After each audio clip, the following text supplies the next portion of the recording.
এক দরবেশকে এক লোক অযথা গালিগালাজ করত। যতবার সেই লোকটি দরবেশকে গালি দিত, দরবেশ ততবার সেই লোকটির বাসায় কিছু টাকা পাঠিয়ে দিতেন। দরবেশের এই রকমের উদারতা দেখে সেই লোকটি অবাক হয়ে বলতে লাগলো, সর্বনাশ, আমি দরবেশকে গালি দেই আর দরবেশ আমার জন্য টাকা পাঠায়। এই রকম একটা ভালো মানুষকে আমি আর কোনোদিন গালি দেব না। সেই লোকটি দরবেশকে গালি দেয়া বন্ধ করে দিল। আর এই দিকে দরবেশ সেই লোকটির বাড়িতে টাকা পাঠানো বন্ধ করে দিল। লোকটি একদিন দরবেশকে জিজ্ঞাসা করল, হুজুর, আপনি আর এখন আমার বাড়িতে টাকা পাঠান না কেন?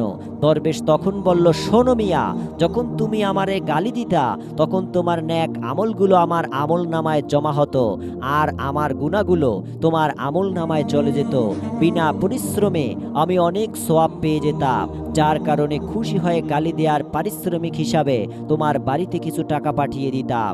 এখন তো তুমি আমাকে গালি দাও না, আমার সওয়াব হয় না, এই কারণে আমিও আর তোমার বাড়িতে টাকা পাঠাই না।